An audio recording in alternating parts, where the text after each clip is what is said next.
მოგესალმებით, დიდი მადლობა მომბრძანებისთვის. დღევანდელ პრესკონფერენციაზე მე შევეცდები მოგაწოდოთ ინფორმაცია პრემიერ-მინისტრის მიერ დაანონსებულ საგანმანათლებლო ინიციატივებთან დაკავშირებით და ასევე მოგიყვეთ იმ სიახლეებზე, რომელიც აღნიშნული ინიციატივების განხორციელების პროცესში მიმდინარეობს.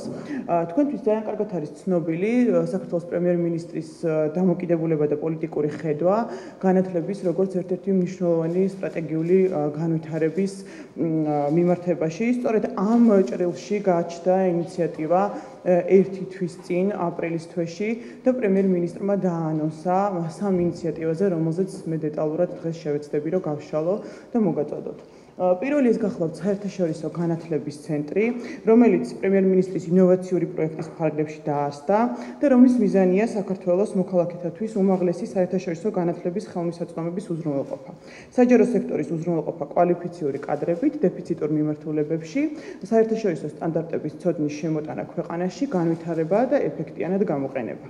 განათლების საერთაშორისო ცენტრი ახორციელებს სამ ისეთ მნიშვნელოვან და ძირითად პროგრამას, როგორიცაა წამყვან საერთაშორისო უნივერსიტეტებში სამაგისტრო და სადოქტორო პროგრამებზე სწავლის დაფინანსება, საზღვარგარეთ მყოფი წარმატებული სპეციალისტების, მკვლევარებისა და პრაქტიკოსების, როგორც საქართველოს მოქალაქეების, ასევე უცხოელი სპეციალისტების მოწვევა საქართველოში, მათი ცოდნის და გამოცდილების გაზიარება ქართველი სპეციალისტებისათვის და დაინტერესებული პირებისთვის.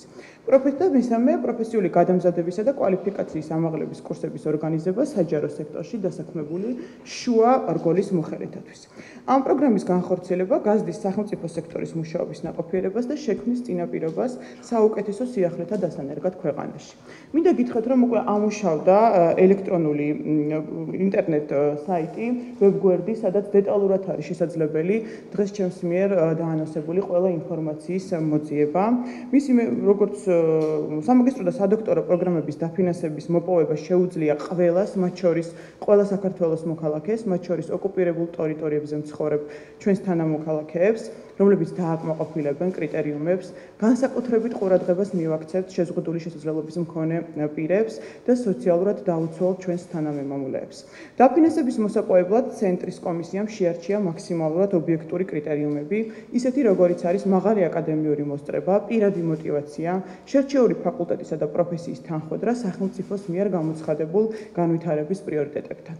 განათლების საერთაშორისო ცენტრი 2014-2015 წლებში აცხადებს პრიორიტეტულ მიმართულებებს, ესენია სამართალი, აგრარული მეცნიერებები, საინჟინრო და ზუსტი და საბუნებისმეტყველო მეცნიერებები, არქიტექტურა, ურბანული განვითარება, სოციალური მეცნიერებები, თავდაცვა და უსაფრთხოება. განსაზღვრული ასევე წამყვანი უნივერსიტეტების მიმართულებების მიხედვით კრიტერიუმებში დევს საიტზე ნახავთ ინფორმაციას, თუ რომელი უნივერსიტეტები იღებენ ამ პროცესში მონაწილეობას და ეს დეტალური ინფორმაცია დაიდება როგორც საიტზე, ასევე ყველა საქართველოში მოქმედ უნივერსიტეტში დღეს გაიგზავნება საინფორმაციო მასალები, ბროშურები და იქნებიან უნივერსიტეტები აღჭურვილი აღნიშნული ინფორმაციით. მნიშვნელოვანია, რომ სამაგისტრო და სადოქტორო დაფინანსების მოპოვების შემთხვევაში სტუდენტები კისრულობენ ვალდებულებას სწავლის დასრულების შემდეგ დაბრუნდნენ საქართველოში, იმსახურონ საჯარო სექტორში, სულ ცოტა 3 წელი და მიიღებული ცოდნა მოახმარონ ქვეყნის განვითარებას. ამგვარად სტუდენტების სწავლაში ჩადებული ინვესტიცია მთელი საზოგადოების კეთილდღეობის და ჩვენი ქვეყნის განვითარების ერთ-ერთი პრიორიტეტული მომენტია. სადოქტორო და სამაგისტრო პროგრამები ცხადდება წელიწადში ერთხელ. წელს საერთაშორისო განათლების ცენტრი მსროლლებისათვის საბუთების მიღებას იწყებს 7 მაისიდან და ეს პროცესი გაგრძელდება 7 ივნისამდე. მნიშვნელოვანია, რომ პროფესიული გადამზადებისა და კვალიფიკაციის ამაღლების კურსების გავლა განათლების საერთაშორისო ცენტრის დახმარებით შეუძლია შუა რგოლის დასაქმებულ ნებისმიერ საჯარო მოხელეს, ამისათვის საჭიროა მათაც შეავსონ ჩვენს ვებგვერდზე განთავსებული სააპლიკაციო ფორმები. რაც შეეხება საქართველოში მოწვეულ სპეციალისტების მიერ გამართულ სამუშაო შეხვედრებსა და სემინარებს, ამ შეხვედრებშიც მონაწილეობა შეუძლია ნებისმიერ დაინტერესებულ პირს, ამ ინფორმაციასაც ისინი მიიღებენ ჩვენს ვებგვერდზე და ჩვენი Facebook-ის გვერდის მეშვეობით. რაც შეეხება განათლების საერთაშორისო ცენტრის კომისიას, განათლების საერთაშორისო ცენტრის პროგრამებში მონაწილეებისათვის შესულ განცხადებებს განიხილავს დამატებითი კომისია, რომელიც შედიან სხვადასხვა დარგის მინისტრის მოადგილეები, ანუ სახელმწიფო უწყებების წარმომადგენლები, ასევე არასამთავრობო ორგანიზაციები, ჩვენი საერთაშორისო პარტნიორები და ვიწრო პროფილის მიხედვით ჩვენ ყოველ განხილვაზე მოვიწვევთ დარგის სპეციალისტებს, რომლებიც დაგვეხმარებიან კონკრეტულად უფრო კვალიფიციურად მოხდეს შერჩევა კანდიდატების, რომლებიც ისარგებლებენ ამ პროგრამის ფარგლებში დაფინანსებით. კომისია დაფინანსებელ კანდიდატების შესახებ გადაწყვეტილებას იღებს რეგისტრაციის პროცესის დასრულებისგან 30 სამუშაო დღის განმავლობაში. აქვე მინდა მოგახსენოთ სხვა მეორე ინიციატივის შესახებ, რომელიც გახლავთ სტუდენტების სავალდებულო წესით სტაჟირება. ამჟამად შემუშავების პროცესშია საკანონმდებლო ცვლილებები საჯარო სექტორში საყოველთაო სტაჟირებისა და პრაქტიკის დასაწესებლად. ცვლილებების შემდეგ უნივერსიტეტის სტუდენტებსა და კურსდამთავრებლებს საშუალება ექნებათ სტაჟირება და პრაქტიკა გაიარონ ყველა საჯარო უწყებებში და მათ შორის რეგიონებში განთავსებულ საჯარო სამსახურებში. საჯარო სექტორში სტაჟირება და პრაქტიკის პროგრამა ახალ შესაძლებლობებს გაუხსნის ახალგაზრდებს, დაეხმარება სამუშაო გამოცდილების შეძენაში და წაახალისებს სახელმწიფო სტრუქტურაში მათ დაფინანსებას. სტაჟიორების და პრაქტიკანტების პირველი ტალღის მიღება დაიწყება ზაფხულის თვეებში, ხოლო მათ უკვე შესაძლებლობა ექნებათ 1 სექტემბრიდან გამოცხადნენ საჯარო დაწესებულებებში და გაიარონ მინიმუმ 6 თვიანი სტაჟირება, რომელთან დაკავშირებითაც შესაბამისი საჯარო დაწესებულება გასცემს სერტიფიკატებს.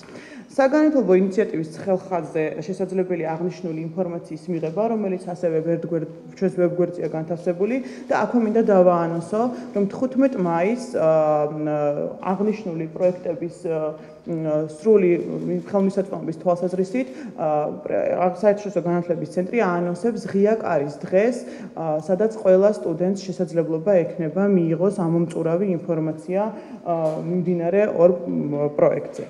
ასევე ძალიან მნიშვნელოვანი მესამე ინიციატივა, რომელიც მიზნად ისახავდა სოციალურად დაუცველი სტუდენტების უზრუნველყოფას საერთო საცხოვრებლით. პრაქტიკულად ჩვენ დავიწყეთ უკვე პროექტირება, ლისის ტბაზე მოხდება ამ სამშენებლო კომპლექსის განთავსება და იმედი გვაქვს, რომ მშენებლობის პროცესშიც და ერთ-ერთი მიმართულებაც ეს გახლავთ, რომ სტუდენტები აქტიურად იყვნენ ჩართულები. დაახლოებით 2015 წლის სექტემბრისთვის უკვე შესაძლებელი გახდება ამ შენობით სარგებლობა სტუდენტებისთვის. აქაც გამოვიყენეთ უმნიშვნელოვანესი კრიტერიუმი, სოციალურად დაუცველი სტუდენტის მთავარი мотиваცია იმისთვის, რომ მოხვდეს საერთო საცხოვრებელში, იქნება უმაღლესი აკადემიური მოსწრება. როგორც უკვე აღვნიშნე, 15 მაისს დეტალებზე შესაძლებლობა ექნებათ ჩვენ სტუდენტებს რეგიონებიდანაც ვთხოვ ყველას, რომ მობრძანდნენ, მიიღონ ამომწურავი ინფორმაცია. ექსპო ჯორჯიაში მოხდება ღია კარის დღე, ასევე ამ დღეს 15 მაისს გაფორმდება ხელშეკრულება საქართველოში ყველა უნივერსიტეტთან და მემორანდუმი, რომლის საფუძველზეც ჩვენ მუდმივ ინფორმაციას მივაწოდებთ პროგრამის აღნიშნული ინიციატივების მიმდინარეობასთან დაკავშირებით უმაღლეს სასწავლებლებს, ხოლო საერთაშორისო ჭრილში ჩვენ უკვე დავიწყეთ წამყვან უნივერსიტეტებთან მოლაპარაკება და საკმაოდ კარგი პირობები შეთავაზება ჩვენი სტუდენტებისთვის. ეს იყო ძალიან მოკლედ, რომ მომეხსენებინა თქვენთვის აღნიშნული ინიციატივების აღსრულების შესახებ, რომ ეს პროცესი უკვე დაიწყო და ძალიან მოკლე პერიოდში ძალიან ხარისხიანად შევძელით აღნიშნული ინიციატივების აღსრულება. დანარჩენ კითხვებზე მზად ვარ გიპასუხოთ. დიდი მადლობა კიდევ ერთხელ მობრძანებისთვის.